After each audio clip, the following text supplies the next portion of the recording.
Our chosen topic will be about famous women in history. We plan to ask people questions centered around intersectionality in education and in history. The reason we chose this topic to focus on is because throughout this class, we have talked about issues such as the lack of intersectionality within the media, etc. Our photos will be of 5 famous women with a brief description of who they are and what they have done.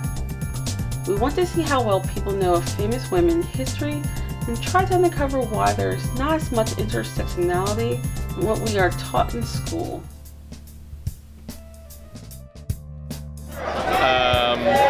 Susan B. Anthony, Sojourner Truth,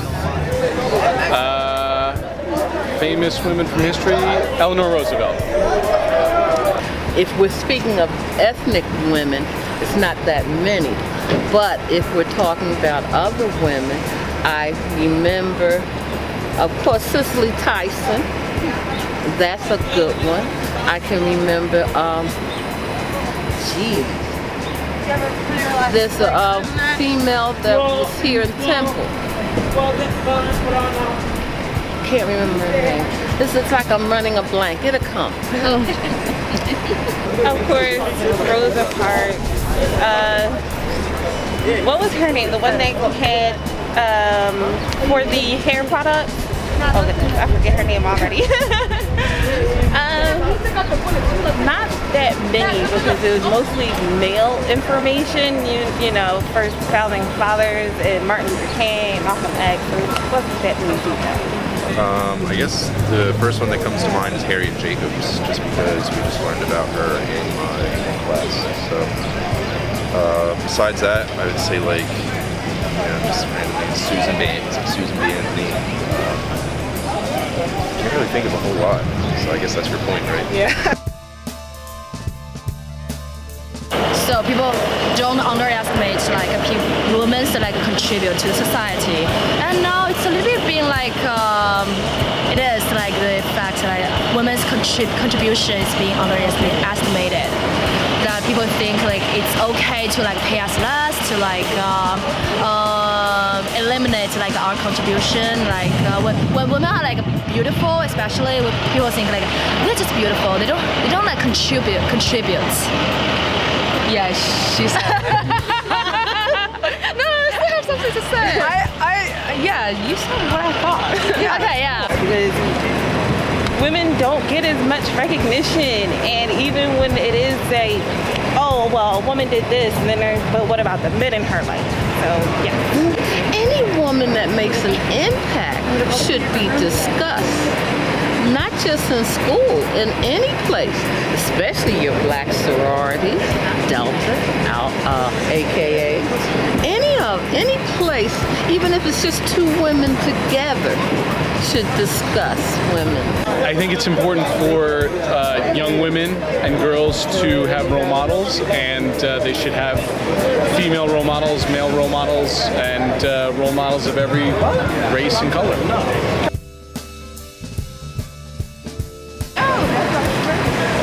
Sexism. Men like to think that that making history is a manly thing to do, and when a woman does it, it makes them feel bad. I think because for a long time it was thought that they did not have as big of an impact because of the prejudice that has been like institutionalized in our society. So for a long time I don't think they got the recognition, but I think now it's getting a little better. The reason why they're not talked about as much or often in schools is because the majority of males kind of ran society, so they tend to lean to them. If you look at the job ladder, men are always climbing the job ladder. So women in the 21st century are just, are going in the job ladder, like holding key position in government position, and like lawyer, science department. So if you continue to talk about them, that boosts the other people, other women, that gives them more desire to want to be part of the working force, especially when it comes to achieving great success. because it's a sexism society. You have to understand that. I saw it earlier coming up. See, when I came up, it was only certain jobs they assumed women could handle. You know, I took chemistry and I was told women could never be a chemist. But we do know that's possible. So of course, and you know, women, you may not believe it because you're so young, you have more power inside of you than the average male. And nothing to say anything about men, but you do have power. Together you're strong, apart you're weak.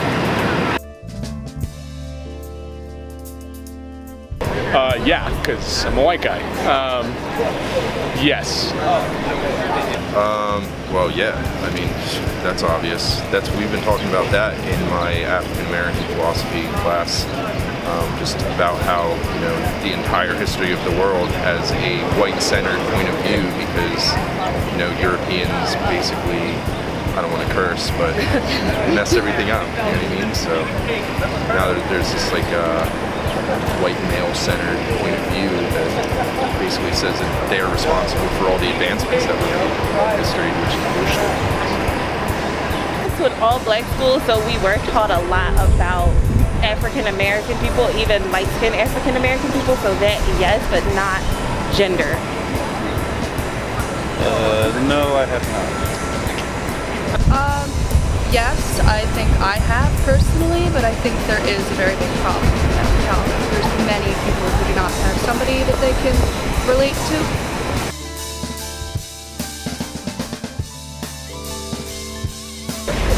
Not necessarily in the school system, but in your churches and your family functions. Because if you ever went to any family reunion, it was always a storytelling time where they talked about the women in the family. I think some of it I learned from home, but like a lot of it actually through like social media and like other outside sources that like wanted me to learn about them. So it's mostly outside. Famous black woman? Tara Banks. I think she's famous. Yeah. And then Beyonce, like mostly in fashion because that's our major. Graphic design major and she's an opera major. Cool. Yeah. That's what we're taught. Well, not taught, but like that's what we see on social media. Yeah. I would say it was about half and half, but I definitely learned a lot more from school than I would have been exposed to.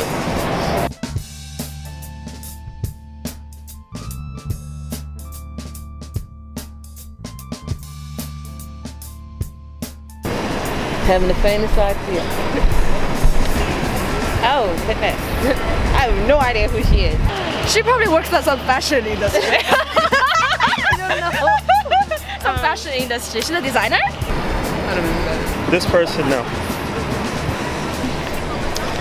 Okay, so Sandra Day O'Connor, yes, learned about her in school.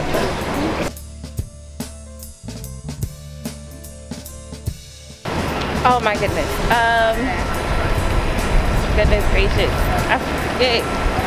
Oh goodness. No. She's an astronaut. Yeah.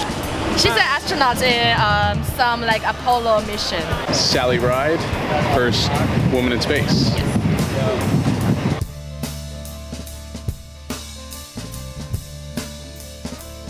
Very pretty women, but oh, Nina Simone.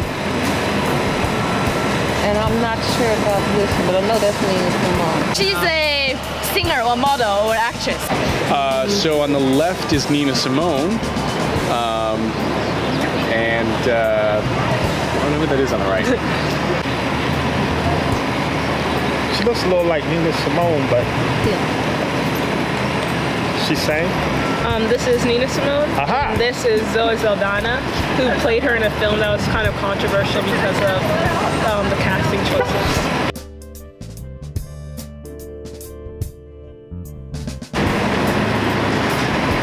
She looks familiar, but I couldn't call the name.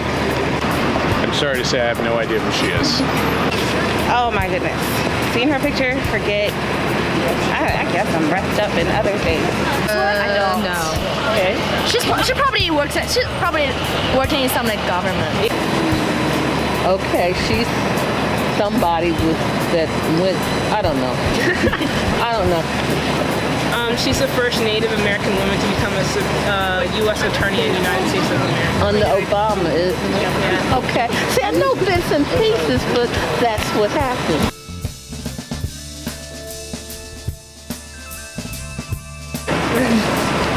She looks familiar as well.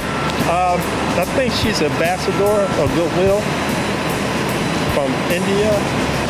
This is the young lady. Don't know her name because it's a long name, but she is extremely brave. She's trying to get more programs for women in the country that believe a woman is one step above a horse. But I don't know the name. I remember her. This is recent history. Oh my goodness. She started a whole uproar in, not Afghanistan. It was not in Afghanistan. She was like she was like 17 and got shot, and that's all I can remember right now. No, she wanted to learn how to read, and she was just paving the way for the younger generation. That was her whole point. I forget her name. Malala. Women's education advocate. She's a Muslim. This is Malala. Malala. Yeah. She's a Pakistani activist for female education, and she's the youngest Nobel Prize winner. Oh my God! Wow. Yeah, that's it. We don't know any of them. Thank you. That is impressive that we don't know any of them. From what we observed in the interview, we learned that white males see more of a reflection than people of color and even white females. And with that, it really shows that how important it is for us to have representation in the education system because of women of color, of men of color in a male-dominated society, especially white male-dominated society. They see more representation of their achievements and less representation of especially women's achievements. So there's no intersectionality listed. Through looking at the pictures, it's just more evidence that they learned about certain women in schools, but they weren't taught enough of it, so they forgot. But women that were taught at home, women that they saw more representation, media like Nina Simone or Malala, they actually had more of a connection with and resonated more with people, and they actually were able to recognize them more so than the Sally Ride. When we were filming, it was obvious that the white men knew where they kept saying, oh, it was obvious that I had representation in class. But then when we had asked like people of color, they were like, oh, I don't think so, or I saw something like at home or somebody taught me from like the internet or in like another area that wasn't school. They learned stuff about people who reflected who they were. More modern figures, people knew more about. Like a lot of the things that we learn in school is about like static information. We'll learn about like multiple times about different founding fathers, about their lives, like where they grew up, different things like that. Or like, for instance, like somebody like, I don't know, like Isaac Newton, will learn about his entire life. Then we'll talk about somebody from the Civil Rights Act, or even more recently in like the last 30 years, things that actually matter to us today, and like people of color, and we won't learn anything about their lives besides that single event. So like a lot of the people knew more about, like she said, Malala or Nina Simone, because they felt a connection to them as a person of color and like the things they went through in their life.